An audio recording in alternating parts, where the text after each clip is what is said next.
I was told a story some years ago by a really good pastor friend of mine. I've known him for many years. And he told me a story about what happened early on in his own ministry. And he said that they took up the offering one Sunday, and it's he's always been the pastor of a very poor church, but it was particularly poor at that time, just getting up and running.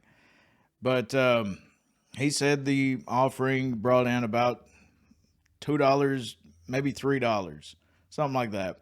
So he couldn't pay the bills, of course, with $3. Yeah, you really got two options at that point. You can either put fuel in the church van in order to pick up, whoever, or you can give the money to the poor, or you can buy coffee, which is fairly popular within churches. So he didn't need fuel in the van, and he didn't come across a poor person, so he went and bought coffee with it. This is back whenever coffee was a little bit cheaper. And he brought the receipt back to the church. Well, apparently they thought that, or at least one person thought that that money that they gave should have went somewhere else. Now, mind you, this person did not give the full $3. This person gave, he said, about, 50 cents or something of it. And this created so much drama between them that that person left the church for a matter of months or so. Got angry about that. That is just a small fraction of what pastors go through. I came across this article on christianpost.com. I try to keep up with what's going on in the church somewhat worldwide. And this article really caught my eye.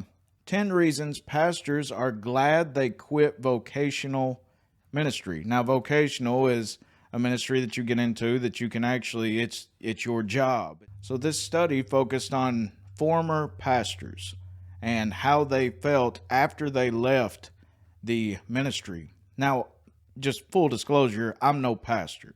I'm a teacher. I've always been a teacher. But I know a lot of good matter of fact, all the pastors that I know are good pastors of good churches. And this is the reason why I'm telling you, if you have a good pastor of a good church, none of them are going to be perfect. So don't expect perfection out of any of them. But if you have a good one who really does try and is dependable and faithful and teaches God's true word, pray for him. There are things going on that you have no idea about. And these are just a few things that are happening behind the curtains, if you will. Number one reason why this man left the pastoral position. The pressure is gone, he said. The most common comment was a general statement. Pastors could feel a burden lifted when they left. Many of them said it took about a month before they could sense the pressure abating. Number two, my family likes me now. This is a huge one, even for teachers, any public speaker. Most of the pastors indicated that their families benefited greatly from this move. It was typical of former pastors to point out specifically that their spouses benefited the most. It's not just a weight upon their shoulders, it's also a weight upon their spouse. Number three, marketplace ministry is more fruitful than the pastorate. Many pastors expressed amazement at how open co-workers were to ministry and to the gospel whenever they joined secular jobs after quitting the pastoral role. Number four, my family had its first uninterrupted vacation in 4 years. Some of the interruptions during previous trips were by phone. Others actually caused them to leave their vacations. Number five, a former pastor stated, I don't jump now when the phone rings. Many of these pastors especially flinched at late night or early morning calls. Those were typically someone calling the pastors to notify them of a tragedy involving church members.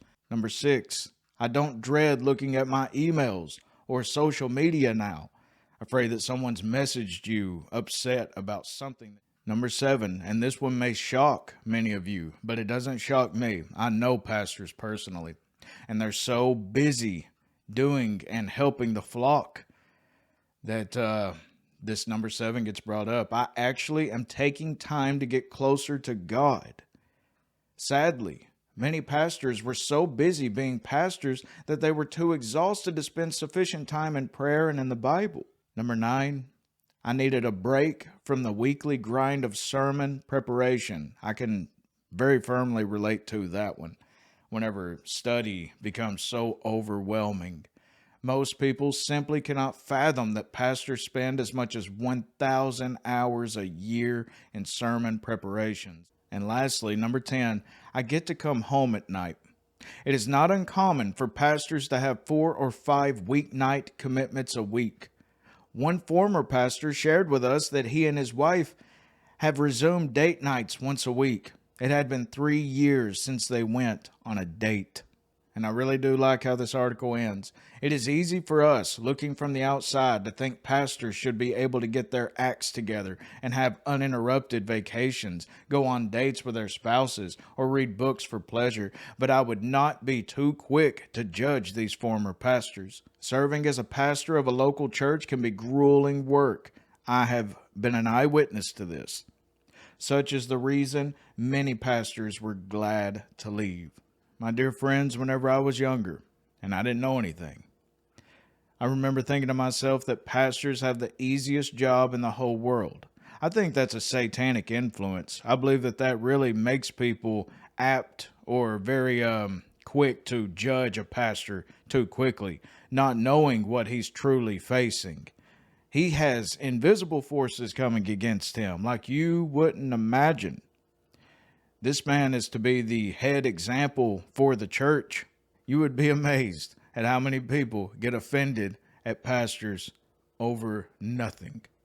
The tone that a pastor uses can make someone in the congregation mad for months, maybe even years, just by his tone, and he's completely unaware of it. Trust me, I know.